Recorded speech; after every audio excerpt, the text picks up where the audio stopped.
guy named Charlie Tremendous Jones. And Charlie Tremendous Jones has a quote that says that you are the same today as you'll be in 5 years except for just two things. The people you meet and the books you read. It's who you hang out with, it's what you put in your head that determines your character as a person. So back in high school, if you hung around the smoking section, who were you? If you hung around the jocks, you're a jock. Well, the same thing applies today. If we hang around people that complain, gripe, moan, well, chances are that's the dialogue that's playing in our head. If we hang around people that are positive, uplifting, inspirational, well, chances are that's the dialogue that starts popping in within our cranium. And I realize that, yes, there's challenges, yes, there's problems, but it's how we handle those situations that truly determine our character as a human being. And over the time we're going to have together, I'm going to talk about a lot of the people that I've met along my journey, but I'm also going to share some of the books that I recommend. This first one is a little audio. It's a CD by Charlie Tremendous Jones. It's called Succeeding with What You Have, the Charles Schwab story. It seems like so many people in this world always talk about, gosh, once I have this, or if I only had a break, then I can have success in my life. Well, the greatest achievers in this world have determined that the best time to take action is the moment that you have that inspiration and succeed with what you have. And understand this, that 80% of everything you need within your world is already within your sphere of influence. It's just a matter of tapping into it. Does anyone here like a free copy of Succeeding? There you go, you can have that. This little book right here is called Life's Little Treasure Book on Success. It's a quote book. So if you're ever driving down the road and someone cuts you off in the freeway, instead of flipping them off, you can go to a quote right here. This is one of my favorite ones. It's called Bradford, You're Fired. And I'll tell you why I like this. Look at this little book. I call it a bathroom book because you can read it in one sitting. See this little sucker? And it's a story about a guy named Bradford who's upset with the world because everything that doesn't go his direction is everyone else's fault. You ever met someone like that? And then one day, all of a sudden, he walks along and sees a full-length mirror, catches a glimpse of himself. And he realizes right then and there, in that moment, that everything that's happened is due to his own circumstances. He's the one who put himself there. He turns to himself in the mirror and says, Bradford, you're fired. And from that point forward, turns his life around. It takes accountability and responsibility for his own actions in his own life. Does anyone want a free copy? Here you go, you can have that. Now, has anyone heard of a guy named Og Mandino? Og Mandino put this little book together. It's called The Treasury of Success. You can have this one. Okay, there you go. And then this is one of my newest best-selling books. It's called The Rise. All right, there's some benefits for sitting up front. Now, for those of you who have no idea who I am, and just the introduction was from there, let me introduce myself. My name is Gregory. I live in a very rough part of the world called La Jolla, California. We're here right now. Welcome to my hood. It was a long commute, about 7 minutes to get here. I'm okay, though. Don't worry about it. And what's interesting is that I've written now and been published, I think, in about 48 books, 30-some-odd languages, 20 different countries, and all that great accomplishments. I've been in 5 motion pictures, my own magazine. But what really gives me the greatest honor and privilege is telling the story behind the stories and the reason why we do things. And you see, I grew up right here. Again, growing up on the beach was an incredible opportunity. But I'm going to be honest with you, I wasn't the most studious kid. I had to just go to class and kind of goof around a little bit. I got a D in English. And one day I decided that I want to become a best-selling author. I got a D in English, right? I go, who am I to do this? But I wanted to write a book. And the very first book I ever put out was called The Millionaire Mentor. Now, people think that I mentor millionaires or I only work with big corporations, but I actually mentor inner-city gang kids right here in San Diego. I happen to be trying to be successful, so as I drive up in a new car, the kids would say, here comes the Millionaire Mentor. It became kind of a badge of honor. And this book went on to become such a great bestseller that the President of the United States of America at the time wrote a letter of commendation about the work I was doing with these kids. But the reason why I did this book is I had to tell one story of a young man. But before I get there, I got to tell you the story behind the story. You see, when you want to write a book, you do something called a query letter. And a query letter basically says who you are, what's your message, why are you an authority, and who's going to read your book. And I wrote one of these query letters, and I sent it out to all the different publishers and agents around the world. 8 letters went out each and every week. I go back to the mailbox the next week, and there'd be 8 return envelopes. They all said the same thing. You stink, go away, you gotta be in English, right? I was turned down by 268 publishers in a row. The 269th publisher says, we'll do your book. All you have to do is change the title, the beginning, the middle, and the end part. I can respect that. So I took their counsel. I figured they knew more than I did. And I went to the grindstone. I started just putting my nose down and says, you know what, I'm going to take their counsel and I'm actually going to apply it. And I kept just writing and rewriting this book till finally I had something that people would want. And it went on to sell in like 9 different languages the first time and became a great success story. But the story behind the story is what I'm here to share you about. You know, I had to tell a story about a young man here named David. I called him David the Goliath. 6'4" at 14 years old. Huge kid, right? His father died and he didn't have a positive role model. He started hanging out with the bad kids. Remember that thing about we're in the association we hang out with? He stole a bicycle and carried a pocket knife to school and got arrested. He got thrown in this mentorship program that I could see he wanted more. He just didn't know where to hang out with. So each week I pick him up and we go to the movies, arcade, and we built up this bond. About 2 months goes by and I strategically take him over to Kmart. I'm walking around and we go over to the bicycle section and I go, Dave, pick up a bike. Any bike here and you can have it. He goes, I can't have a bike. I'm just a kid. I got no job. I got no money. I said, okay, let's leave. He goes, no, wait a second. I said, pick out any bike and you can have it. For 30 minutes, he wheels every bike up and down the show and he comes over like a game show host. Ta-da! I go, what's that? He goes, that's my bike. I go, absolutely, you can have it. He goes, well, what can I do? I got no job. I got no money. I go, Dave, I know all the things you can't do, but what can you do? He goes, well, I guess I could mow lawns. I could wash windows. I could walk dogs. I go, isn't it funny how you can come up with a solution once you have a reason why? The easiest way to hit a goal is to have a goal to hit. So he made these flyers and he put them all around town. Every week I'd pick him up and go, Dave, where do you want to go? Movies, arcade? Back to Kmart. And he paid down that bike on Light Away. Another 2 months goes by and he's pushing the 10-speed out by his side. A smile from ear to ear. Titanic was out and I go, how you feeling? He goes, king of the world! I go, I gotta know though, how in the world did you get this bike so quick? And he goes, I just did what you taught me about becoming an entrepreneur. I go, you're 14 years old, what are you talking about? He goes, no. He goes, I took your lessons to heart and I applied it. I go, share with me. He says, the other kids in the neighborhood were getting mad at me. He says, I was making $10 mowing the neighbor's yard. I was making all this money and the other kids were just getting angry. And I go, what'd you do? And he goes, well, I hired them for $5 each and they mowed the lawn for me. Before you knew it, he had a whole staff of kids up and down the neighborhood mowing the neighbor's yards. He got a t-shirt on, he wrote Boss Man on the chest, right? He was all cocky.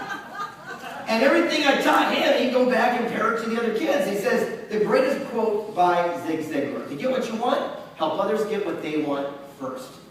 He says, yeah, I'm getting this bicycle, but the other kids, they wanted a skateboard or bicycle of their own. So I just gave them the idea, the momentum, the opportunity to get it, and I'm pushing this 10-speed out right now. I go, man, you're feeling pretty confident. He goes, best day of my life. He took the bike, he put it in the trunk, and I go, let me ask you one more question. He goes, what, man? I go, how'd you like it if someone stole the bike from you like you did to them?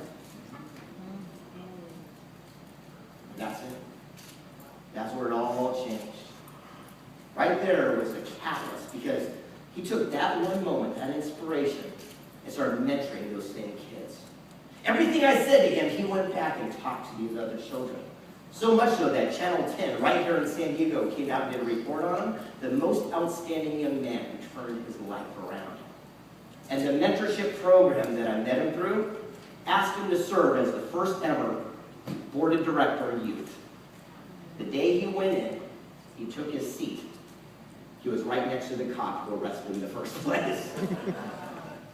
And the moral is, how many times have we, or someone we know, focus on everything that we can't do, rather than focus on what we can do, what we're capable of? And right now, what kind of greatness, what kind of goodness do you have inside of you that we're just holding off until the time is just right? I'm not going to jump off the stage, but if someone wants this book, they will come with it. All right, there you go. Okay, you're next then. So, we'll tell you what, let me tell you the story. We can have this book. Go ahead. I'm going to tell you the story behind the story. This is a book I did called Positive Impact. Now, Positive Impact I did a few years ago, again with Charlie Tremendous Jones. And this story was really cool because it wasn't always about, you know, how you could make a positive impact in people's lives, but how some people have made a positive impact in our life. You know, those coaches, the teachers, the mentors, the people that have just said one or two few words, just like to that young man, and happened to spark a little inspiration so he could go ignite other people's dreams. Well, when I wanted to get into this industry, I wanted to do something special. So I went to my earliest mentor, my hero at that time, was a guy named Les Brown. You guys ever heard of this guy? The motivator. I went up to Les Brown. I go, Les, I want to be a great motivational speaker just like you. Will you teach me? He said, absolutely. He told me what to do, and I went and did something absolutely crazy and applied that information. He says, if you want to be great, all you got to do is something great. So I'm here to tell you, I am the first motivational speaker in the history of the world auctioned off on eBay. That's my claim to fame. I put myself up for sale, and I was won by Spring Air Mattress Corporation out in Salt Lake City. They flew me out, and I did my little routine, but they put me in this hotel called the Grand America.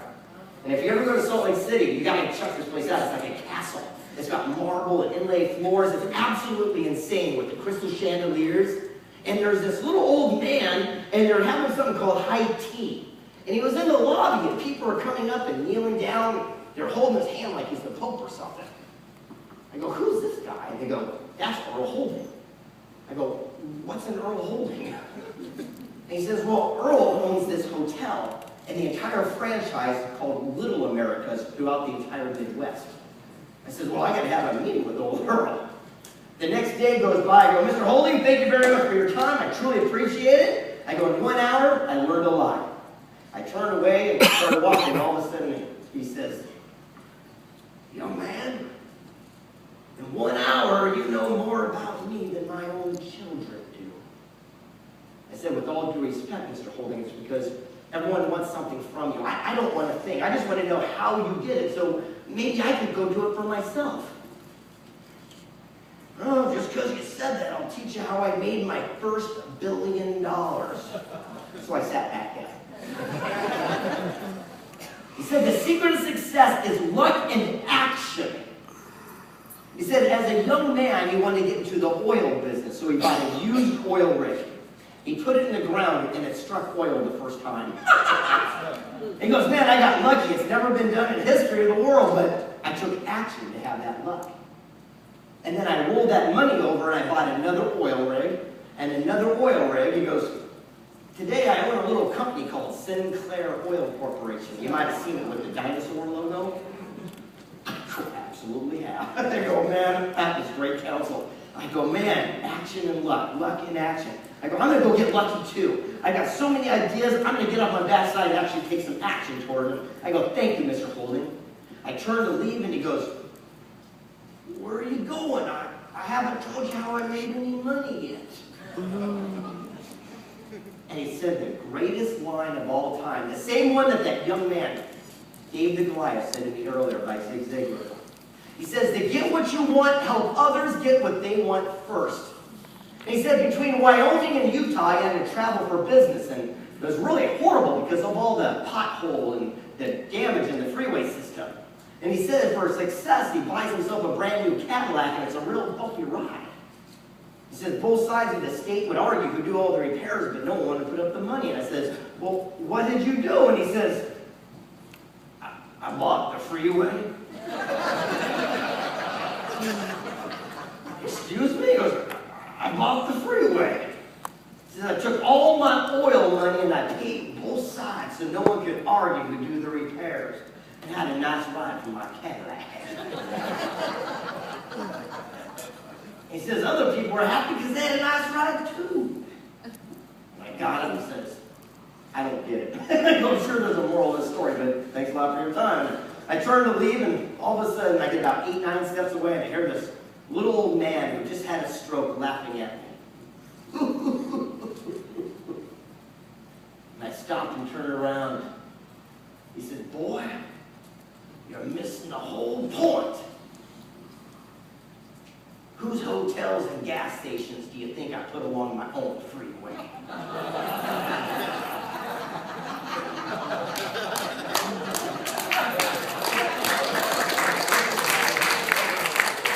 You said to become a millionaire, to become a billionaire, you just simply got to start thinking like one. And right here and right now, I can start teaching you exactly how to think like a multi-millionaire. You know what I'm game for that? Yeah. All right, for the sake of argument, let's all say I'm going to give you $1,000 cash right now. Agreed? Yeah. Agreed or not? Yeah. For the sake of argument, let's also agree that we need a brand new sofa for our living room. Agreed? Agreed. Now, what's 90% of us going to do? Go buy a sofa for $1,500 and go $500 in debt. That's what most America does.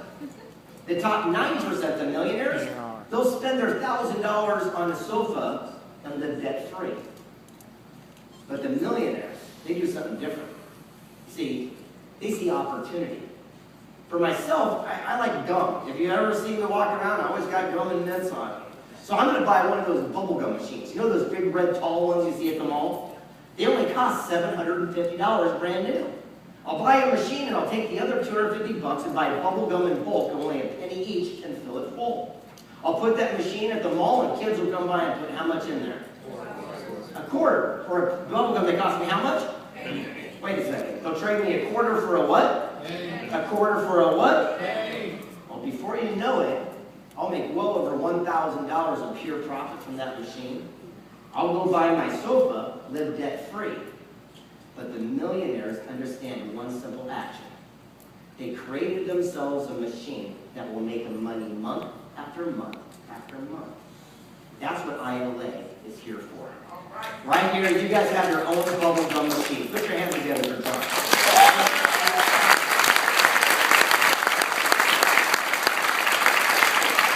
You know, the secret of life and success is to find your bubble gum machine. And once you do, not let other people talk you out of what you should be doing. You know, one of the biggest challenges